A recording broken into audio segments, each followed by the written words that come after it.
अरे बाबा, वो फिर वहां जाता है। तब जब उस ताम्रिस नाम के नरक में जाता है ना, तब वो रहूगा, तब वो जो है भरत जी के जैसे कूदता उस पे तवे पर, क्योंकि जाता है पैर। अब फिर कहता है ए अम्मा अब नहीं करूंगा। और फिर जो है यम के जो दूत हैं वो मारते पीछे से कोड़ा। अब क्या करेगा? जो तूने करना था वो तो तू कर चुका, अब तो यहाँ इसका जो है कर चुका। अब जो तूने करना था वो कर चुका, अब यहाँ तू इसका कर चुका जो किया। इसलिए सब लोगों से मेरी करवद प्रार्थना है, अभक्ष्य भोजन जीव के लिए, मनुष्य जीव के लिए नहीं, वो कोई भी जाति का हो। ये नहीं कि ब्राह्मण है, क्षत्रिय है, शूद्र है, वैश्य है, ना, जीव मात्र के लिए कह रहा हूं। मानव जीव के लिए मांस नहीं है। मांस किसके लिए है आपको बता दूं, जो जीव जीव से पानी पीता है, जिनके दांत नुकीले होते हैं, उनके लिए मांस है। खूब ध्यान दीजिएगा। बाघ है, बाघ, व्याघ्र, व्याघ्र को जानते हैं? बाघ, बाघ के पास दाल भात रख दो, दाल भात भुंजिया तरुआ पापड़, तरुआ आलू का बचका तरुआ, तरुआ यदि रख दीजिएगा तो क्या होगा? दाल भात, पुलाव, पनीर, हलवा, रसगुल्ला, छेने का रख दीजिए बाघ के पास, व्याघ्र के पास, छुएगा? नहीं छुएगा, कभी नहीं छुएगा। क्यों नहीं छुएगा? उसका भोजन नहीं, उसका भोजन नहीं। देखिए, एक पशु होकर के इतना उसको ज्ञान है, ज्ञात है कि मेरा ये भोजन नहीं है, ये मेरे काम का नहीं है, क्यों करूंगा मैं दूसरे का भोजन? और उस पशु से गए गुजरे हम हैं, उस पशु से गए गुजरे हम हैं कि नहीं है? जो पशु होकर के अपना जो है हित अनहित पहचानता है, अपना भला बुरा पहचानता है, अपना भोजन पहचानता है, अपनी जाति पहचानता है, अपना कर्म जानता है, और हम अपना कर्म भूल गए हैं, राक्षस बन रहे हैं। तो उस राक्षस, उस व्याघ्र से भी हम गए गुजरे हैं। तो जीवन में प्रयास किया जाए कि बचा जाए।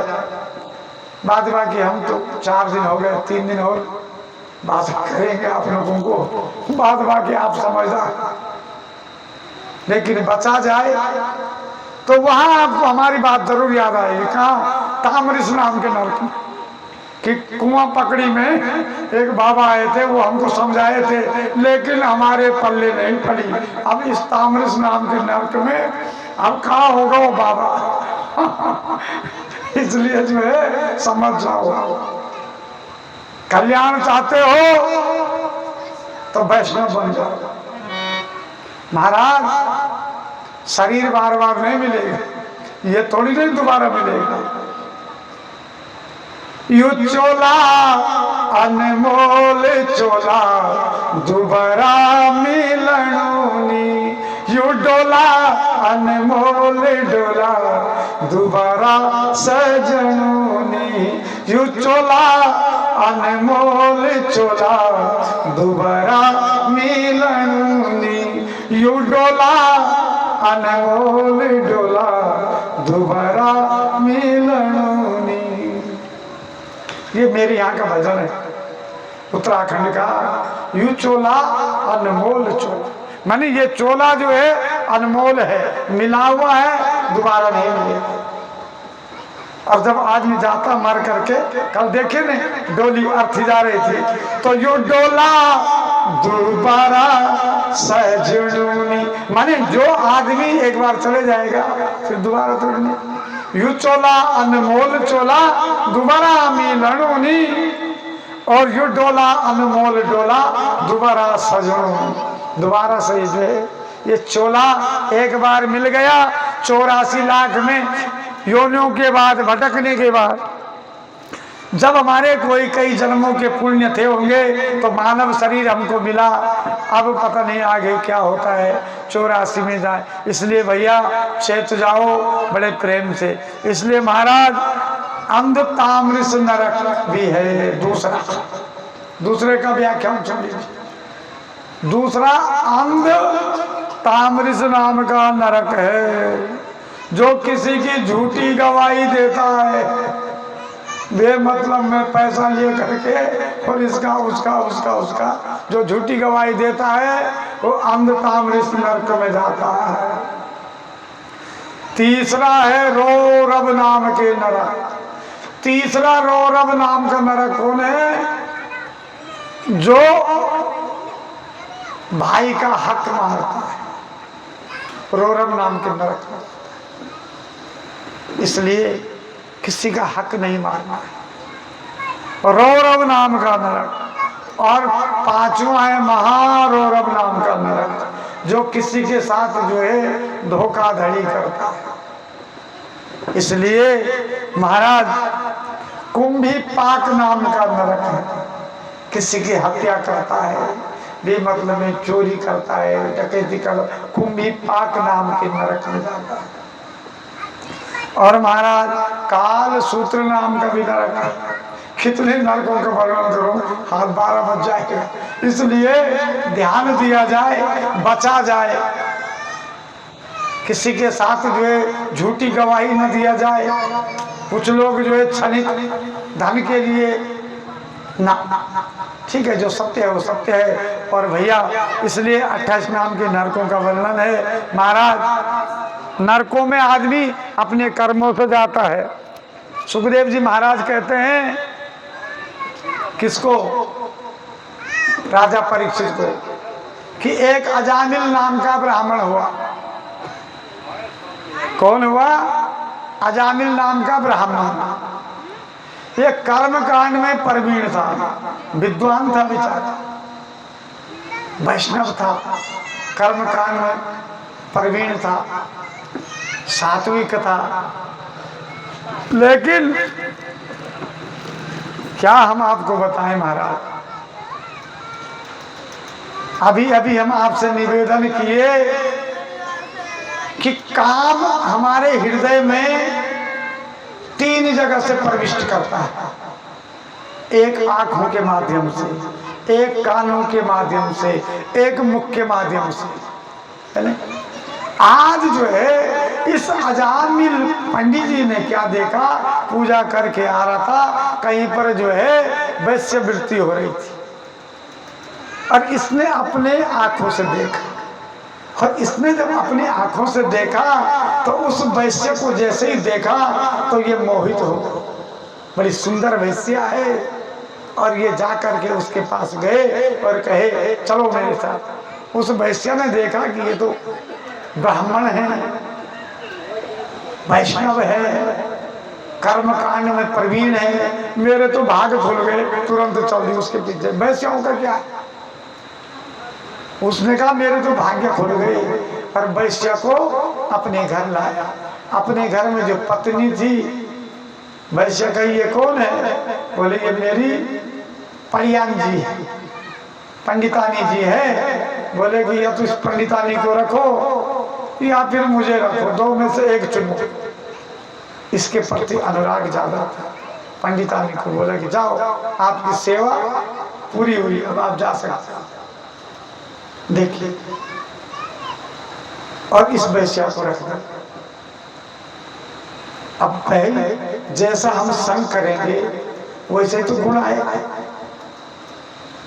अब इस वैश्या का जब संग किया तो शाम को जो है अजामिल क्या किया, अपनी झोली लिया और जो भगवान का जलपात्र लिया और अपनी स्वाध्याय करने लगा, संध्या करने लगा। इस वैश्या ने देखा कि आंख मूंद करके बैठ गया वो, खटखट खटखट खटखट माला भजन करता है। इसने पहले इसका जलपात्र फेंका, फिर जो है झोली है ऐसी वाली झोली निकाली और फेंक दी। बोले जाओ तुम्हारी झोली यहाँ आंख मूंद करने से बैठने से नहीं काम नहीं चलेगा। हमको धन चाहिए, धन लाओ।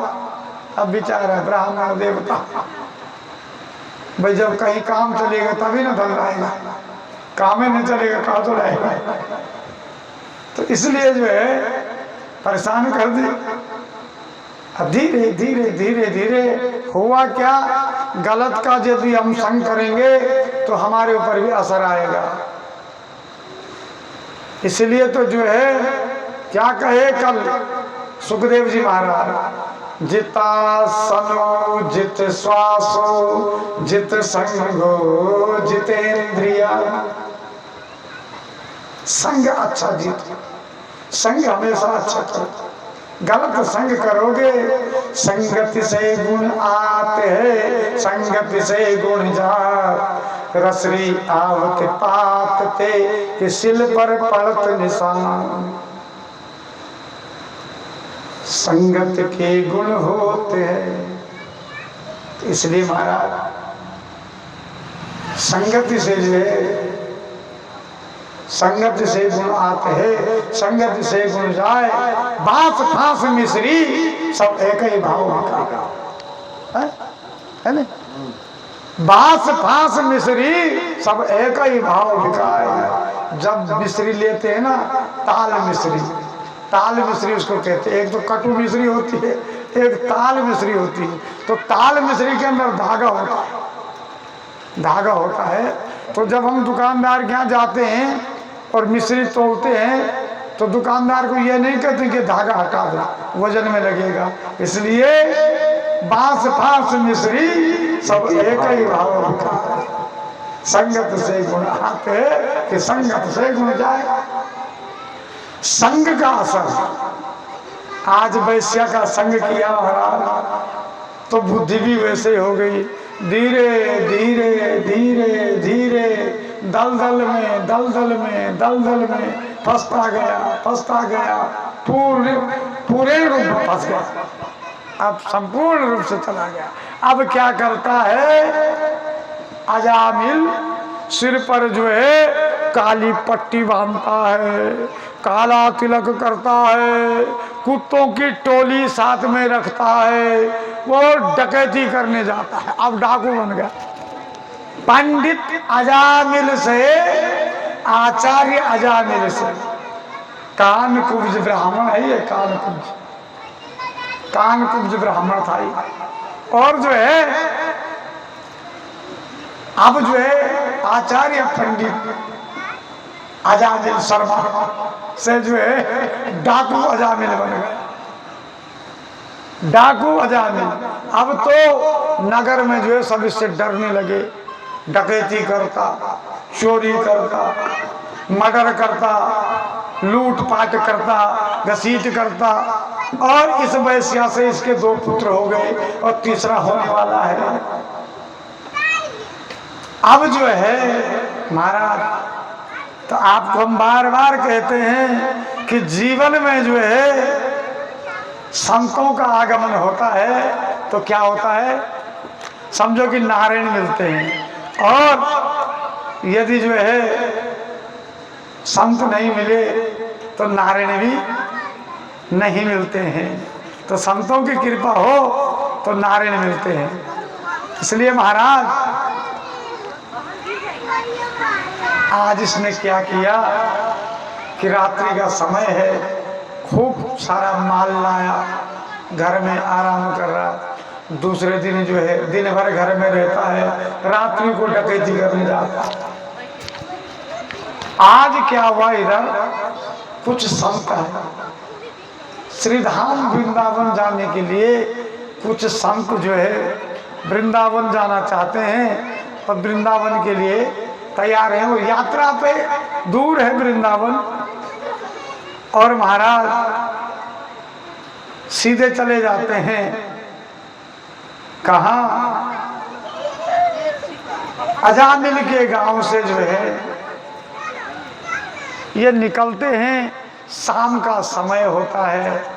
अजामिल के गांव के बाद जो है जंगल है। ऋषि साधु संत समझते हैं भैया अब रात हो जाएगी, आगे जो है जंगल है, कहाँ रहेंगे, क्या करेंगे, ये अंतिम गांव है, इस अंतिम गांव में ही विश्राम लिया जाए। तो रोड पर जैसे आए तो एक व्यक्ति को मिले और उस व्यक्ति से कहे कि भैया इस गांव में कोई भक्त रहता है क्या, इस गांव में कोई वैष्णव है क्या, इस गांव में कोई ऐसा है जो साधु संतों की एक रात्रि की व्यवस्था कर सके, भोजन की, रहने की व्यवस्था कर सके। तो जिस आदमी को पूछे, गांव में कुछ भले होते हैं कुछ बुरे होते हैं, जिसको वो पूछे उस व्यक्ति को साधु संतों से इतनी चिढ़ थी कि वो कहता था कि साधु फकीर बन के घूमते हैं, छूटा कमंडल लेकर के और बड़े मस्ती से पाते हैं और घूमते रहते हैं। उसने कहा हाँ हाँ बाबा आप अच्छी जगह आए, हाँ इस गांव में वैष्णव क्या, भगवान का अनन्य भक्त है। बोले क्या नाम है उस भक्त का, बोले अजामिल है महाराज। बोले कहाँ उसका घर है, बोले इधर से सीधे चले जाइए और फिर बाएं मुड़िए और बाएं से दाएं मुड़ जाइए, सामने उसी का घर है। तो महाराज भगवान का अनन्य भक्त है, आप वहां जाइएगा, भगवान ने चाहा तो सुबह दक्षिणा भी मिलेगी दक्षिणा भी मिलेगी। उसको उपहास उड़ाए कि दक्षिणा में तुमको जो है छूटा कमंडल तुम्हारा लुटा जाएगा, तुमको ऐसी जगह में भेज रहे। तो बोले कि ठीक है, संत हृदय नवनीत समाना, विचारे चले और चलते चलते चलते गए। भक्त जामी भक्त जामी भक्त जामी, दरवाजे पर जैसे ही आवाज लगाए तो ये तो था नहीं, पत्नी थी वो आई, उसने देखा कि संत नीचे आई, प्रणाम स्वामी जी, दंड प्रणाम की। बोले आप जो नाम उच्चारण कर रहे हैं भक्त का, ये भक्त का घर नहीं बाबा, ये तो एक डाकू का घर है। बोले डाकू का घर है, अच्छा हमसे तो कोई कहा कि भक्त का घर है, ठीक है डाकू का घर है तो क्या करें। और लौटने लगे, शाम का गोधूली का समय था, अब आगे तो गांव अंतिम गांव था, तो संतों ने कहा जहाँ जंगल में रहेंगे तो रहेंगे, लेकिन अब यहाँ डाकू की यहाँ थोड़ी नहीं रहेंगे, तो चलिए। तो इसने कहा कि बाबा ठहरिए, इस गणिका को, इस वैश्या को बचपन में इसकी माँ समझाई थी, बेटी अतिथि देवो भव, अतिथि जो होता है वो भगवान का रूप होता है, इसलिए अतिथि को जो है कभी भी जो है अपने घर पर जो है अतिथि का सत्कार करना। अतिथि किस रूप में आ जाए क्या भरोसा, इसलिए आप मेरी रसोई तो अपवित्र है, रसोई तो मैं आपको अपनी करा नहीं सकती हूँ, लेकिन बाबा मैं आपको सूखा राशन देती हूँ, बर्तन देती हूँ, बरगद का वृक्ष है, इस बरगद के वृक्ष के नीचे आसन लगाइए और ठाकुर जी के लिए प्रसाद बनाइए, पाइए, रात्रि को विश्राम कीजिए, सुबह अपने गंतव्य को जाइए। इतना मैं कर सकती हूँ, यदि आप जो है नाराज न हो तो। संतों ने कहा ठीक है बेटी, लाओ सीधा लाओ, और उसी पेड़ के नीचे आसन जमाए, ठाकुर जी को पधराए, प्रसाद बना, रात्रि में प्रसाद पाए और विश्राम कर रहे हैं। तो जैसे ही जो है उनमें जो वृद्ध संत थे वो बैठ करके रो रहे हैं, अश्रुपात बैठे हुए हैं, दोनों नेत्रों से जो अश्रु झर रहा है। और संत देखे, युवक संत, महाराज क्या हुआ, क्या बात है, क्यों रो रहे हो, तकलीफ है क्या, पेट में दर्द हो रहा है।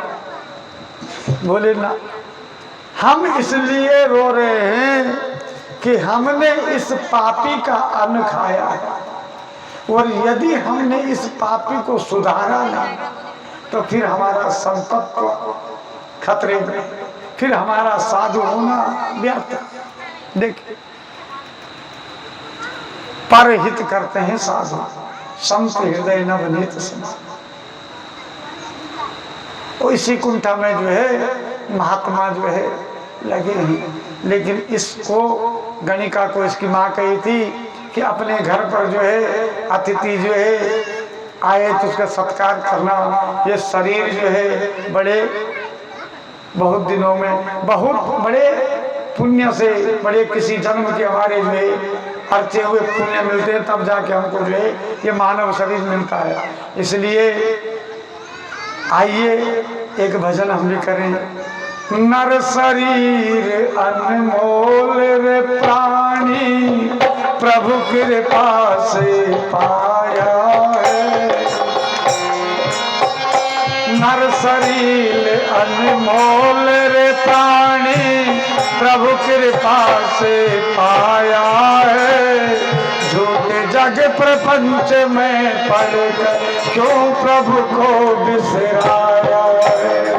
झूठे जग प्रपंच में पड़कर क्यों प्रभु को बिसराया है। समय हाथ से निकल गया तो, समय हाथ से निकल गया तो सिर धुन धुन पछताएगा। निर्मल मन के दर्पण में जो राम के दर्शन पाएगा। निर्मल मन के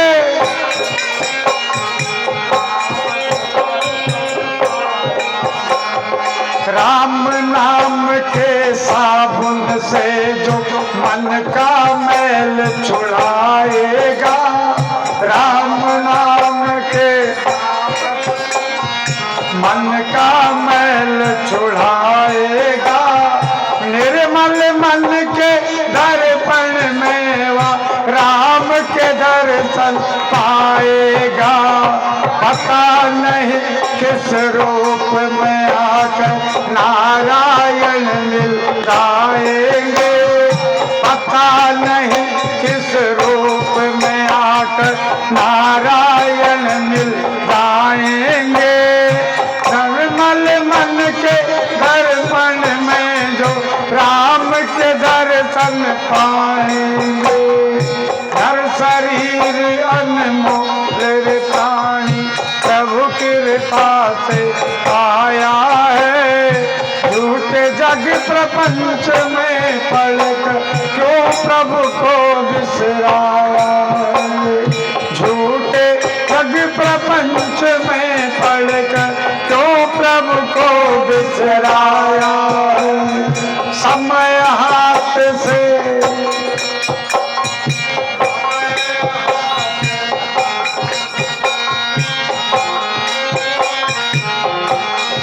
समय हाथ से निकल गया तो सिर धुन धुन पछताएगा।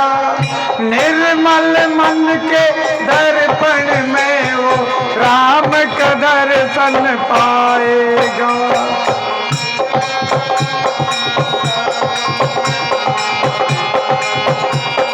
झूठ कपट निंदा को त्यागो हर प्राणी से प्रेम करो।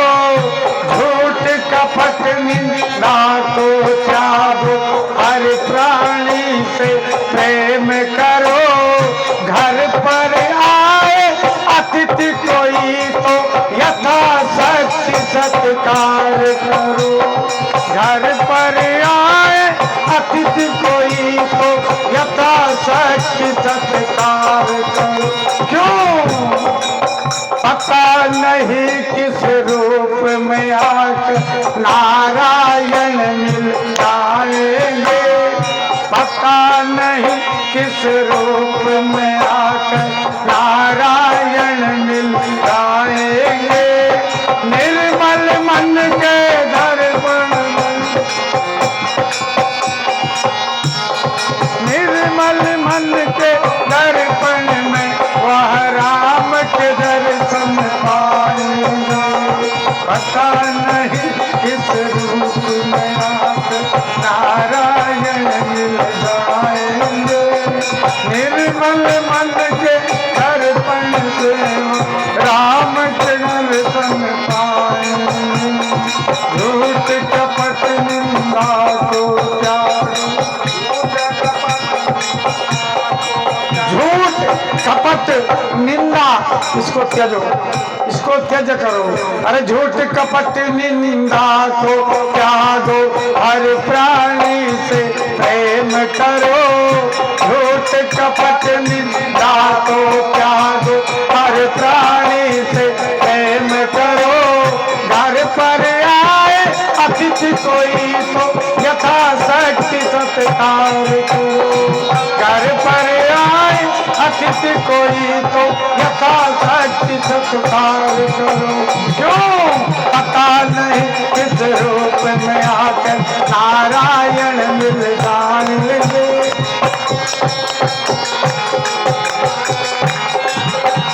पता नहीं किस रूप में आकर नारायण मिल जाएंगे। निर्मल मन के दर्पण में राम के दर्शन पाएंगे। पता नहीं किस रूप, निर्मल मन के दर्पण में राम के दर्शन पाएंगे। पता नहीं किस रूप में नारायण मिल जाएंगे। निर्मल मन के दर्पण में नर शरीर अनमोल प्राणी प्रभु कृपा से आया है। नर शरीर अनमोल प्राणी प्रभु कृपा से आया है। झूठे जग प्रपंच में पड़कर जो प्रभु को बिसराया है। झूठे जग प्रपंच में पड़कर जो प्रभु को बिसराया है। झूठ कपट निंदा को त्यागो, हर प्राणी से प्रेम करो। घर पर आए, यदि घर पर कोई अतिथि आए तो यथाशक्ति सत्कार करो। क्योंकि पता नहीं किस रूप में आकर नारायण मिल जाएंगे। निर्मल मन के दर्पण में वो राम के दर्शन, इसलिए तो कहते हैं निर्मल मन। कब जो है किस रूप में किस वेश में भगवान हमारे दरवाजे पर आए और हम पहचान न पाए, ये तो हमारा दुर्भाग्य होगा। इसलिए कोई भी आए, अतिथि आए, उसका सत्कार करो। ये नहीं कि उसके लिए कर्जा करके लाओ। यथाशक्ति सत्कार करो। जो आपकी सामर्थ्य है, अपनी सामर्थ्य के अनुसार उसकी जो है सत्कार करो, सेवा करो, आतिथ्य सत्कार करो। सामर्थ्य के अनुसार कर्जा लेने की आवश्यकता नहीं। अब अतिथि आ गई है, भगवान तो नहीं है, पता चल रहा भगवान है, हम कर्जा लाएंगे नहीं। जो आपकी यथाशक्ति है, सामर्थ्य के अनुसार, नमक रोटी है तो वही लाओ। बाबा हम भी तो यही खा रहे हैं, यही बात है। यदि वो संत होगा तो प्रसन्न होगा, और यदि चटोरी जीव वाला होगा तो बोलेगा कि ना, ये हमको ये नहीं, हमारी व्यवस्था ये होनी चाहिए। भाई ऐसा भी है, हम ये नहीं खाते, हम वो नहीं खाते। सुनो बाबा लोग, हम ये नहीं खाते और हम वो नहीं खाते। हम यहाँ नहीं सोते और हम वहाँ सोते हैं। तो इसलिए जो भगवान का अनन्य भक्त होगा वो भूया पर सो जाएगा। आनंद तो है क्या? ये शरीर तो नाश्वर है, इसके लिए क्या करना, इसको क्यों सजाना, इसके लिए क्यों सोचना, तो नाश्वर है हमारा। इसलिए अजामिल के पास जैसे ही गए, सब रात्रि को विश्राम किए, सुबह हुआ अजामिल आया 4 बजे करीब। अजामिल ने देखा, अरे यार हाँ तो घर के पास में बहुत सारा माल है, ये जो है चूटा कमंडल है सब घर के अंदर। अरे मेरे ऊपर जो है भगवान की कृपा है, बाहर से भी लाता हूँ और यहाँ घर के पास में आए हुए हैं, इनको भी लूट लेता हूँ। लेकिन ये जो गणिका है ये घूम रही है, ये पहरे दे रही है। इसको मालूम था ये अजामिल आएगा और महात्माओं को तंग करेगा, इसलिए ये घूम रही है। इसने कहा सीधे ऊपर आ जाओ, तो इससे डरता है, सीधे घर के अंदर चला गया। सुबह भोर हुई, स्नान ध्यान से संत निवृत्त हुए और संतों ने कहा अजामिल आ जाओ नीचे, और घर पे बुलाए अंगना में और कहे कि अजामिल हम आपके घर में रात को रहे बेटा, इसलिए अब हम जा रहे हैं, विदाई दो। भाई संत जा रहे हैं, विदाई लाओ। कब चलेंगे? झूसी चलेंगे, परसामा, चक्रपाणी जी महाराज के यहाँ जाएंगे तो विदाई करेगा ना? क्या बड़ैया चलिएगा, जयपुर चलिएगा। तो जब हम जाते हैं तो कुछ ना कुछ विदाई लोग करते हैं, महात्मा लोगों की। पहले तो खिलाते हैं और फिर विदाई करते हैं। तो इसको बोले कि विदाई करो, तो ये बोलो कि बड़े आई विदाई आई। अरे महात्मा